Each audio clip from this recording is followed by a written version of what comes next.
Penerapan model pembelajaran kooperatif untuk meningkatkan hasil belajar pada mata pelajaran Akidah Akhlak oleh Mita Dwi Wulandari 203 180 197 PGMIF. Pendahuluan. Pendidikan adalah usaha sadar dan terencana untuk mewujudkan suasana belajar dan proses pembelajaran agar peserta didik secara aktif mengembangkan potensi dirinya untuk memiliki kekuatan spiritual keagamaan, pengendalian diri, kepribadian, kecerdasan, akhlak mulia, serta keterampilan yang diperlukan dirinya dan masyarakat. Dalam mata pelajaran Akidah Akhlak juga memerlukan model pembelajaran yang sesuai dengan materi sehingga materi dapat tersampaikan dengan benar dan hasil belajar bisa meningkat. Di samping ditentukan oleh model pembelajaran, keberhasilan proses belajar mengajar juga ditentukan oleh motivasi belajar siswa. Guru diharapkan dapat memberikan dorongan belajar pada siswa sehingga siswa merasa tertarik dan mudah memahami materi yang diberikan. Identifikasi masalah. 1.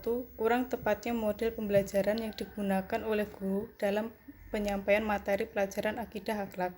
2. Masih rendahnya motivasi belajar siswa dalam proses pembelajaran Akidah Akhlak. 3. Masih rendahnya prestasi belajar Akidah Akhlak siswa yang dipengaruhi penerapan model pembelajaran dan motivasi belajar siswa. Rumusan masalah. Pertama, apakah terdapat pengaruh penggunaan metode pembelajaran kooperatif terhadap prestasi belajar Akidah Akhlak di Min2 Magetan? 2. Apakah terdapat pengaruh motivasi belajar siswa terhadap prestasi belajar Akidah Akhlak di Min2 Magetan? 3. Apakah terdapat pengaruh model pembelajaran kooperatif untuk meningkatkan hasil belajar Akidah Akhlak di Min2 Magetan? Tujuan penelitian. Berdasarkan rumusan masalah di atas, tujuan yang ingin dicapai dalam penelitian ini adalah untuk meningkatkan hasil belajar pada mata pelajaran Akidah Akhlak di Min2 Magetan. Kontribusi hasil penelitian. A. Memberikan kontribusi dalam dunia pendidikan berupa ilmu pengetahuan terkait dengan penerapan model pembelajaran kooperatif untuk meningkatkan hasil belajar pada mata pelajaran Akidah Akhlak. B. Menjadi bahan pertimbangan bagi peneliti-peneliti selanjutnya dalam upaya mengembangkan penelitian dalam bidang sejenis. Yang pertama, landasan teori. 1. Pengertian model pembelajaran kooperatif. 2. Karakteristik pembelajaran kooperatif. 3. Kelebihan dan kekurangan pembelajaran kooperatif. 4. Pengertian hasil belajar. Yang pertama, pengertian model pembelajaran kooperatif menurut para ahli. Pembelajaran kooperatif merupakan salah satu model pembelajaran kelompok yang memiliki aturan-aturan tertentu. Prinsip dasar pembelajaran kooperatif adalah siswa membentuk kelompok kecil dan saling mengajar sesamanya untuk mencapai tujuan bersama. Slavin dalam buku Isyoni menyebutkan pembelajaran kooperatif merupakan model pembelajaran yang dikenal sejak lama. Guru mendorong para siswa untuk melakukan kerjasama dalam kegiatan-kegiatan tertentu seperti diskusi atau pengajaran oleh teman sebaya. Johnson dan Johnson dalam buku Hartono mengemukakan bahwa pembelajaran kooperatif adalah suatu penggunaan pembelajaran kelompok-kelompok kecil sehingga para siswa bekerja sama untuk memaksimalisir belajar mereka. Jadi dapat disimpulkan bahwa pembelajaran kooperatif merupakan model pembelajaran yang dirancang agar siswa dapat menyelesaikan tugasnya berkelompok. Pada pembelajaran kooperatif, siswa diberi kesempatan untuk bekerja sama dengan teman yang ada pada kelompoknya masing-masing. Dengan demikian, rasa setia kawan dan ingin maju bersama semakin tertanam pada setiap diri siswa. Karakteristik pembelajaran kooperatif. A. Pembelajaran secara tim. Tim merupakan tempat untuk mencapai tujuan. Oleh karena itu, tim harus mampu membuat setiap siswa belajar. B. Didasarkan pada manajemen kooperatif.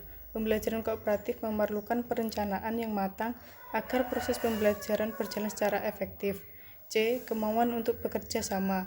Dalam pembelajaran kooperatif, setiap anggota kelompok bukan saja harus diatur tugas dan tanggung jawab masing-masing, akan tetapi juga ditanamkan perlunya saling membantu. D. Keterampilan bekerja sama. Kemauan untuk bekerja sama itu kemudian dipraktikkan melalui aktivitas dan kegiatan yang tergambarkan dalam keterampilan bekerja sama. Kelebihan pembelajaran kooperatif. Yang pertama, merupakan suatu strategi yang cukup ampuh untuk meningkatkan prestasi akademik sekaligus kemampuan sosial. 2. Dapat membantu memberdayakan setiap siswa untuk lebih bertanggung jawab dalam belajar. 3. Dapat meningkatkan kemampuan siswa untuk menggunakan informasi dan kemampuan belajar abstrak menjadi nyata atau real. 4. Melalui pembelajaran kooperatif, siswa tidak terlalu menggantungkan pada guru, akan tetapi dapat menambah kepercayaan kemampuan berpikir sendiri. Kekurangan pembelajaran kooperatif. Yang pertama, keberhasilan kooperatif dalam upaya mengembangkan kesadaran berkelompok memerlukan periode yang cukup panjang. 2. Walaupun kemauan bekerja sama merupakan kemampuan yang sangat untuk siswa, akan tetapi banyak aktivitas dalam kehidupan yang hanya didasarkan kepada kemampuan secara individual. Yang ketiga, keberhasilan kooperatif dalam upaya mengembangkan kesadaran berkelompok memerlukan periode yang cukup panjang. Pengertian hasil belajar. Pengertian hasil belajar menurut para ahli. Menurut Dimyati dan Mujiono, hasil belajar merupakan hasil dari suatu interaksi tindak belajar dan tidak mengajar. Dari sisi guru, tindak mengajar diakhiri dengan proses evaluasi hasil belajar. Dari sisi siswa, hasil belajar merupakan berakhirnya pengajaran dari puncak proses belajar. Hasil belajar menurut Darmansyah. Hasil belajar adalah hasil penilaian terhadap kemampuan siswa yang ditentukan dalam bentuk angka. Adalah hasil penilaian terhadap kemampuan siswa setelah menjalani proses pembelajaran. Jadi dapat disimpulkan bahwa hasil belajar adalah prestasi belajar yang dicapai siswa dalam proses kegiatan belajar mengajar dengan membawa suatu perubahan dan pembentukan tingkah laku seseorang. Untuk mengetahui tercapai tidaknya tujuan pembelajaran khusus, guru perlu mengadakan tes formatif pada setiap menyajikan suatu bahasan kepada siswa. Penilaian formatif ini untuk mengetahui sejauh mana siswa telah menguasai tujuan pembelajaran khusus yang ingin dicapai. Kerangka berpikir. 1. Di mana dalam model pembelajaran ini diawali dengan menjelaskan materi yang dilakukan oleh guru. 2. Setelah siswa mendapatkan penjelasan materi, barulah guru membagi siswa dalam beberapa kelompok. 3. Selama proses kerja kelompok berlangsung, guru bertugas mengawasi dan membimbing proses kerja kelompok. 4. Dari nilai post-test tersebut dapat diketahui peningkatan sejauh mana pengetahuan dan pemahaman dalam memecahkan masalah terhadap materi yang telah diberikan. Pengajuan hipotesis tindakan. Hipotesis merupakan jawaban sementara terhadap rumusan masalah penelitian, di mana rumusan masalah penelitian telah dinyatakan dalam bentuk kalimat pertanyaan.